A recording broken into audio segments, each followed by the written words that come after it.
Bukan hanya soal pidana penistaan agama yang dialamatkan kepada pemimpin Pondok Pesantren Al Zaitun Panji Gumilang. Penegak hukum ternyata juga menelisik putaran uang yang berada di tangan Panji dan Ponpes Al Zaitun.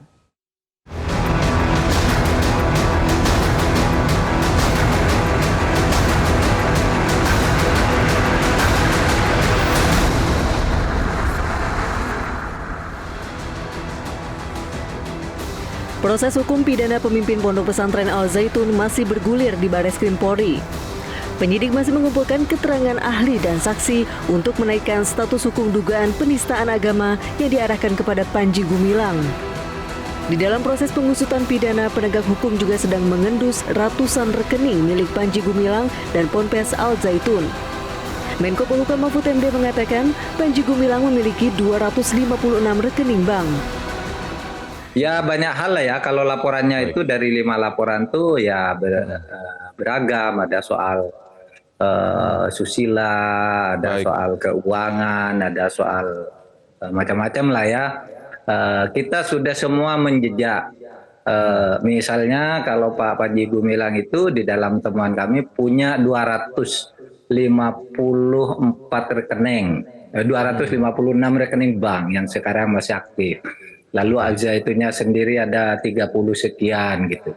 Kita semua sudah jejak itu dari dari instrumen yang kita miliki untuk mengetahui itu dan perputarannya gitu. Mahfud MD belum menyebutkan apakah aliran dana di Al Zaitun adalah transaksi yang mencurigakan atau tidak. Mahfud mengatakan masalah keuangan Al Zaitun menjadi substansi hukum yang akan ditelusuri. Apakah memang ada aliran-aliran dana mencurigakan yang sekarang banyak disebutkan terkait dengan pendanaan NII, kemudian NII KW 9 dan lain sebagainya. Apakah ada arah ke sana, Pak? Nanti saja itu, biar di dalam proses hukum. Berarti ini dugaan mencurigakan ada ya di 256 rekening kemungkinan. Karena Pak, ada laporan-laporan yang misalnya ya masalah dana, masalah pencaplokan lahan dan sebagainya itu semua kita olah, kita kaitkan dengan itu. Baik. Ada bantuan dari pemerintah, ada masukan dari macam-macam lah. Nanti biar pengadilan. Baik. Kalau itu pidananya pasti tidak bisa kita halangi, harus kita buka. Dalam wawancara dengan Kick Andy, Panji mengakui ada banyak pekerjaan di Al Zaitun. Panji menolak mencari dana lewat sumbangan kotak amal. Dan dia menolak aset Al Zaitun untuk kepentingan negara Islam Indonesia. Ada hubungan dengan naik haji pada haji. Boleh. Ini bahasa Arab. Suruh keliling. Ini loh tempat makan. Ini loh tempat produksi pangan. Ini loh tempat kegiatan IT, diterangkan. Itu namanya berputar-putar. Namanya mendirikan Al Zaitun ini adalah memang ada sumbangan-sumbangan, tapi tidak seperti yang dibayangkan itu. Dan tidak ada kaitan dengan organisasi yang disebut tadi. Lah kalau Al Zaitunnya ini benar, lah mengapa ada yang tidak benar? Sumber Metro TV menyebut aset Al Zaitun bisa mencapai 22,5 triliun rupiah dari berbagai bisnis. Misalnya galangan kapal yang dikaitkan dengan bisnis perikanan. Belakangan galangan kapal milik Al Zaitun disegel Pemkab Indramayu terkait masalah izin. Bisnis perikanan ini menjadi salah satu usaha dari badan usaha bernama PT Samudra Biru Mangun Kencana. Dalam situs resminya, PT SBMK menginduk ke Masjid Rahmatan Lil Alamin Al Zaitun.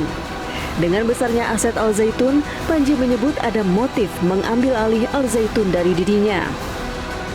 Yang tadi di bawah tanah, hari-hari di atas tanah, terus bergerak. Inilah dalam rangka mau menghancurkan pendidikan bangsa ini. Sudah pun belum bisa membangun tempat pendidikan seperti ini, kemudian menginginkan punya seperti ini, kemudian menyarankan untuk dipisahkan antara pimpinan dan proyeknya, nanti dikuasai dengan mudah. Tidak begitu, Mas, di negara Republik Indonesia ini yang punya Undang-Undang Dasar 45 ini. Saat ini sedikitnya ada 2 pihak yang telah melaporkan Panji Gumilang ke Bareskrim. Sementara Menko Polhukam Mahfud MD menyebut ada sedikitnya 5 laporan yang sudah masuk ke polisi. Selain proses pidana, pemerintah juga menyiapkan skenario penataan para santri Al Zaitun. Pemerintah berjanji hak pendidikan santri akan dilindungi. Tim Liputan Metro TV.